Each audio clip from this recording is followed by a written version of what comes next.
Salut, c'est Trado, content de vous retrouver pour la mise à jour de l'analyse technique du CAC 40. Et regardez la belle séance des États-Unis. Regardez ça, on a rebondi depuis le contact avec la zone de support 59,15, 58, 54, qui correspondait, il est vrai, à une zone de support hebdomadaire également.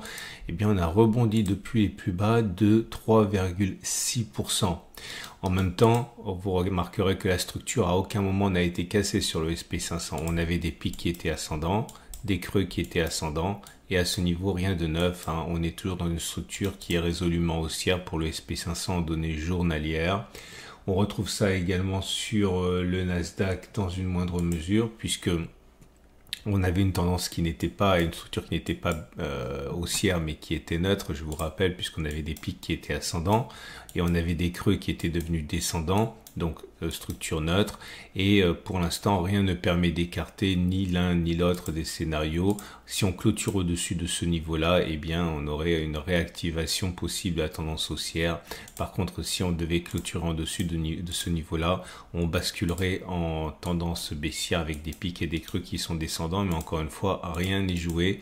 Et on comprend le danger qu'il y a à anticiper des trades baissiers dans une tendance qui n'est pas baissière. C'est possible, c'est toujours possible, mais ça présente quand même un certain risque. Sur ces bases-là, on remarque sur le CAC 40 que là aussi, le rebond, mais cette fois-ci sur la zone de support hebdomadaire, je vous la montre rapidement parce que sinon les nouveaux vont être perdus. Regardez, on était bien sur une structure qui était haussière sur les données hebdomadaires, avec des pics et des creux qui étaient ascendants. Là, on avait notre zone de support et voilà ce qui se passe pour l'instant s'apparente à un retour et un rebond sur la zone de support hebdomadaire. Et rien ne permet là non plus d'écarter un retour en tendance haussière. Pour l'instant, je vous rappelle que la tendance est neutre. Pourquoi? Parce que, désolé, je sais que je me répète, mais je suis obligé. On avait une tendance qui était baissière avec des pics et des creux descendants qui est devenue neutre à partir du moment où on avait des pics qui étaient ascendants et des creux qui étaient descendants. Et on attendait finalement l'épilogue de cet épisode. On n'a pas l'épilogue. Si on arrive à passer au-dessus de cette zone, eh bien, on réactiverait la tendance haussière que j'espère, puisqu'on aurait des pics et des creux qui sont ascendants. Par contre, si on devait clôturer en dessous de cette zone-là, on se retrouverait avec des pics ascendants, des creux descendants, donc toujours de l'indétermination. Je sais, c'est un peu compliqué, je suis vraiment désolé, mais je suis obligé de faire ça parce que c'est pas simplement de la recherche pour se faire plaisir, c'est que on dit généralement qu'il faut trader dans le sens de la tendance, comprendre trader dans le sens de la structure. Eh bien, il faut encore connaître la structure. C'est vrai que vous avez des choses comme les moyennes mobiles à 50 périodes, à 20 périodes, à 200 périodes, à ce que vous voulez, mais ce sont juste des approximations finalement de ce qui compte vraiment, à savoir la structure telle qu'elle est tracée ainsi. La fourchette d'Andrews est toujours pour l'instant active avec un retour sur la médiane qui est toujours possible aussi. Alors aujourd'hui, j'aimerais vous présenter les bougies Aiki-Nashi que je ne fais pas suffisamment et comme j'étais à court d'idées, je trouve que c'est une bonne façon d'enchaîner. Donc vous avez besoin de bougies Aiki-Nashi. Aiki-Nashi. Alors attention, les bougies Aiki-Nashi, c'est un peu plus complexe que ce qu'on croit. Les bougies Aiki-Nashi, si vous voulez, pour faire simple, chaque bougie se calcule en faisant la moyenne de deux bougies. Ok, alors je vous invite vraiment à regarder le tutoriel que vous trouverez. Je vais mettre le lien juste en dessous, mais vous avez un tutoriel sur la Trado Academy ici, là où je mets tous mes podcasts d'ailleurs. Si vous avez le temps pendant ces vacances, regardez tous ces magnifiques invités qui ont partagé avec vous beaucoup de leur savoir. J'insiste, si vous êtes en vacances, c'est vraiment le moment, vous allez gagner énormément de temps. J'ai donné moi-même une interview ici qui pourrait vous intéresser. Bref, je reviens à ce que je disais. Vous avez un webinaire, pas un webinaire, un tutoriel pour savoir comment utiliser le système Aiki-Nashi et comment c'est calculé. Ok, lien en dessous de la vidéo. Mais pour faire simple, j'ai regardé la chose suivante. J'ai regardé si une première bougie verte, comme cela vient de se produire ici, est annonciateur d'une continuation de la hausse ou pas.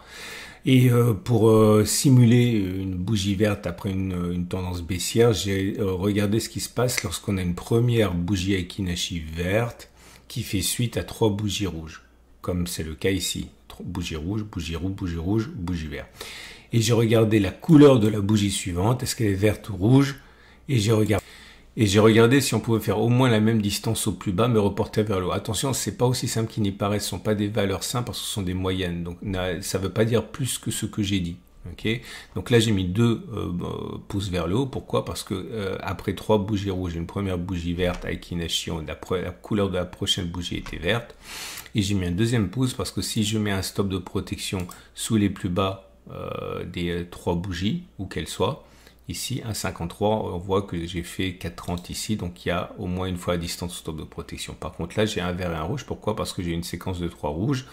J'ai pas première verte, la bougie d'après elle est verte aussi. Si je mets la stop de protection à une équivalence du plus bas des 3 dernières bougies, c'est 1,36. On voit qu'on a fait au mieux 1,30, je dis des bêtises, 1,39. Donc c'est bon en fait. Je sais pas pourquoi j'ai dit que c'était pas bon. Je vais faire 1,40. Ah oui, parce que c'est 1,40 en fait. Voilà, 1,41.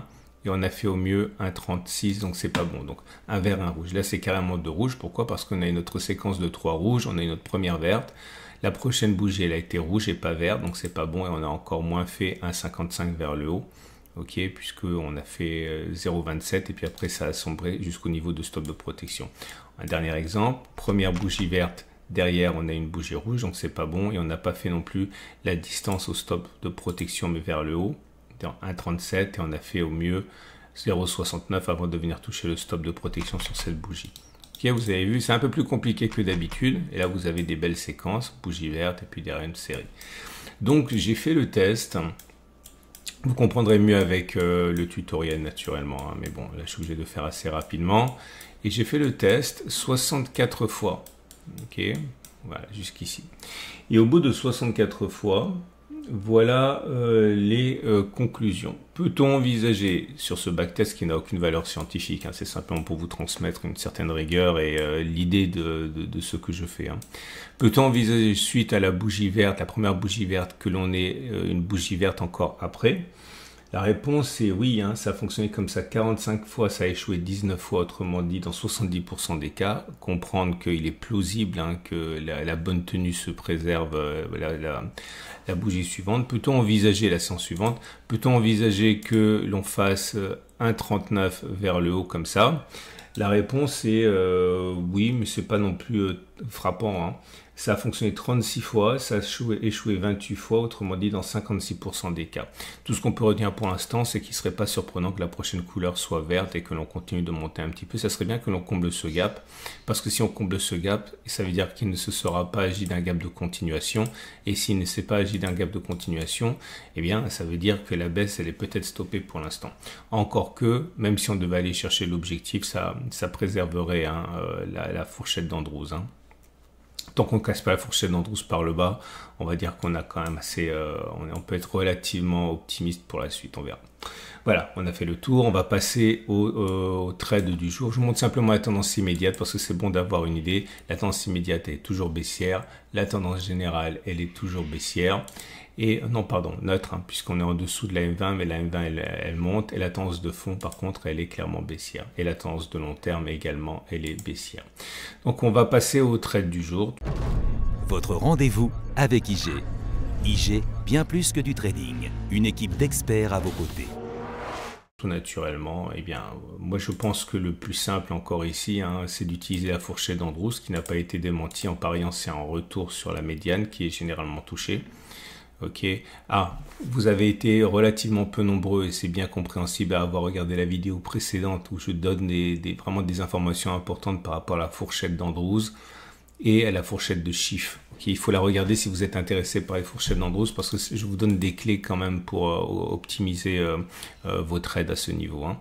Donc, si on parie sur le ralliement de la médiane, pourquoi pas, attention elle est fuyante, hein. Donc c'est un effort difficile de courir après la médiane et comme un stop de protection allez, sous les plus bas, vous avez un ratio gain-risque de 1,3, 1,4, même 1,5, c'est pas mal. Si vous avez un biais qui est baissier, il faut penser à la fin du rallye de fin d'année, se dire que ouais, ça va monter gentiment, puis après ça va descendre parce qu'on va corriger la hausse importante aux États-Unis de plus de 25% et le CAC 40 devrait suivre à la baisse normalement. Donc dans ce cas, il faut mettre un stop de protection, vous laissez monter, vous laissez combler le gap, éventuellement vous pariez sur un retour sur les plus bas, vous mettez un stop de protection sous les plus hauts, même sur la médiane, comme ça vous dites allez on va chercher la médiane et puis on baisse après. et vous pouvez avoir un ratio gain risque de 1. Ok. Voilà. Je pense que ce sont les deux solutions les plus logiques. Voilà. Je vous souhaite encore une excellente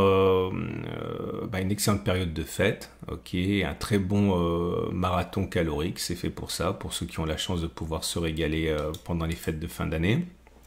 Je vous donnerai tout ce week-end pour les nouvelles vidéos. On m'a demandé si je continuais les vidéos pendant la trêve des confiseurs et pendant la période de fin d'année. La réponse est oui. Par contre, je partirai en vacances et je m'offrirai 10 jours de repos en famille début janvier.